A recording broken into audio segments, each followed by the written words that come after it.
External female reproductive system. अभी हम लोग पढ़ेंगे इंटरनल। तो इंटरनल में कौन कौन सा पार्ट होते हैं? कौन कौन सा पार्ट होते हैं? आपका इंटरनल में आता है यूट्रस, फैलोपियन ट्यूब, ये आपका आता है ओवरी, ये दोनों साइड, ठीक है। फिर ये आपका है सर्विक्स, ये है आपका वेजाइना, ठीक है। तो हमारे इंटरनल फीमेल रिप्रोडक्टिव ऑर्गन में क्या क्या आएंगे? यूट्रस है, फैलोपियन ट्यूब, ओवरी और सर्विक्स, और ये आपका वेजाइना। यूट्रस को हम लोग क्या बोलते हैं हिंदी में? गर्भाशय। फैलोपियन ट्यूब को क्या बोलते हैं? अंडवाहिनी नलिका। इसके बाद आता है आपका ये ओवरी। ओवरी किसको बोलेंगे?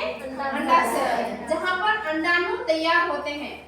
ये हमारे कितने होते हैं? दो होते हैं। और फैलोपियन ट्यूब यानी कि अंडवाहिनी में कितने होते हैं? दो होते हैं।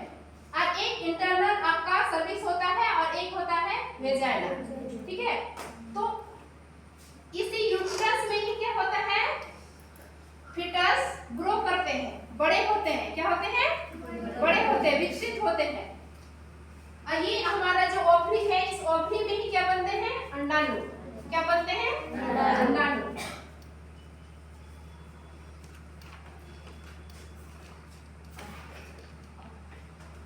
ये दोनों साइड आपका ओवरी है, ठीक है। ये भी आपका फैलोपियन ट्यूब है।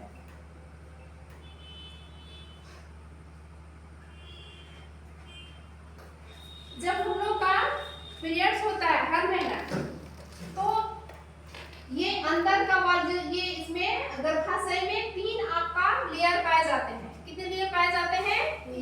3 लेयर पाए जाते हैं। अंदर वाला को बोलेंगे इंडोमेट्रियम, बीच वाला को मायोमेट्रियम,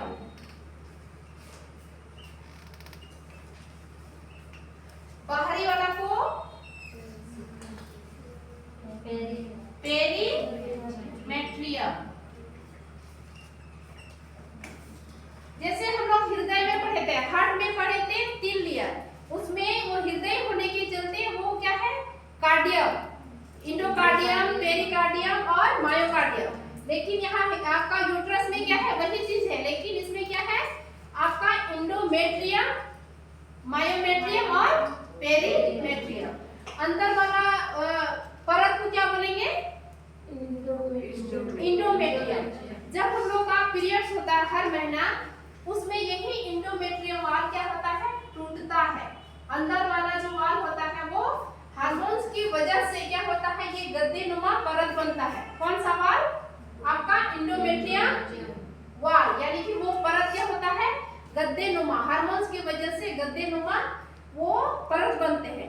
तब जब हमारे शरीर में यानी कि हमारे ओवरी में यहाँ जो अंडा बन के तैयार हो रहा है, ये टाइमली जब ये निकलता है, जो उसका टाइमिंग है, वो निकलने की वजह से हार्मोन्स हमारा जब बंद होने लगता है, हार्मोन्स क्या होने लगता है? बंद होने लगता है। तो बंद होने के चलते इसको पोषण तो नहीं मिलेगा। अगर कोई पौधा है, उसको अगर पानी नहीं देंगे तो वो क्या हो जाएगा? धीरे धीरे सूख जाएगा।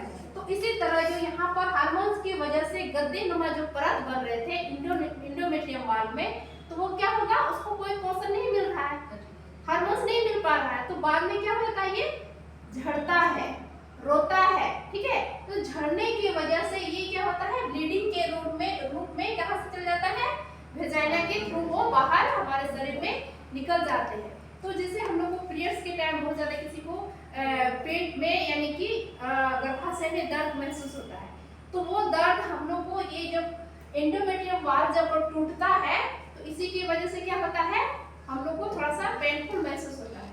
और जो हमारा इधर से अंडाणु आ रहे हैं, वो अगर शुक्राणु से यानी कि स्पर्म से अगर वो फर्टिलाइजेशन नहीं हो पाने के कारण से क्या होता है, वो भी उसका एक टाइमिंग होता है। अंडाणु का टाइमिंग कितना होता है,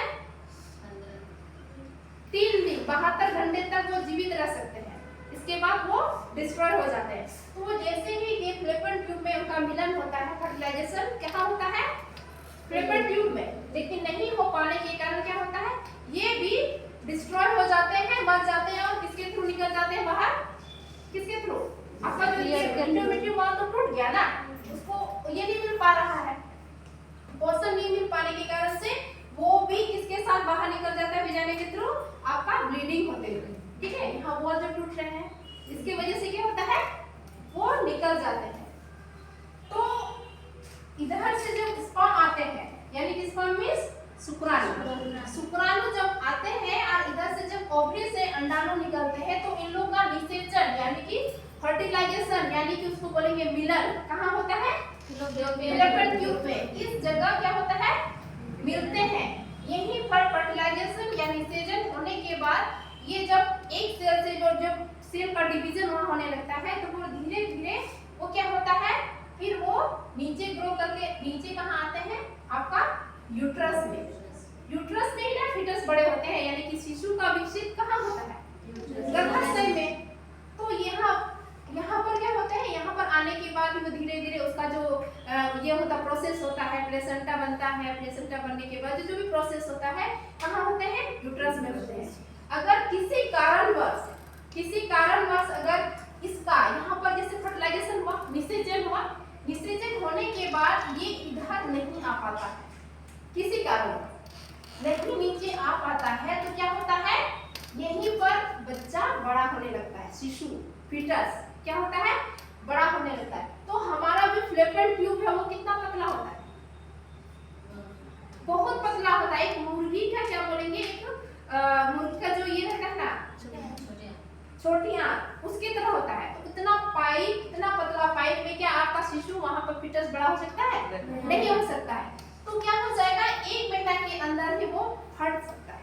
तो इसमें जैसे बोलते हैं गर्भपात हो गया, एबॉर्शन हो गया, तो ये एक भी कारण है कि उसको क्या होगा, उसको ये बोलते हैं एक्टोपिक प्रेगनेंसी। क्या बोलेंगे, एक्टोपिक प्रेगनेंसी।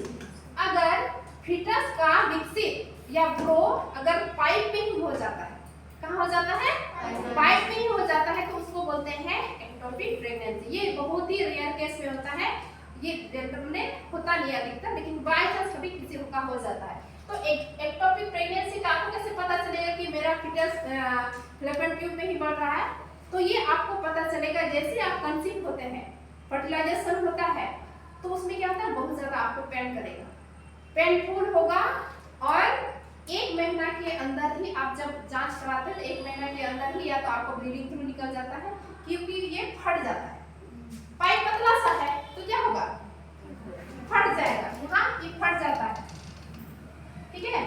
तो इसको बोलते हैं एक्टोपिक प्रेगनेंसी। अगर यहाँ पर फर्टिलाइजेशन हो जाता है, तो ये धीरे धीरे इसका प्रोसेस होता है वो अपने आ जाएगा, और यहाँ पर क्या हो जाता है, वो सेल जो डिवीजन यहाँ पर जैसे ही मिलन हुआ, मिलने के बाद वो ग्रो करता है, ठीक है, 1 से 2, 2 से 3 करके, तो यहाँ आके मिलते हैं, इसको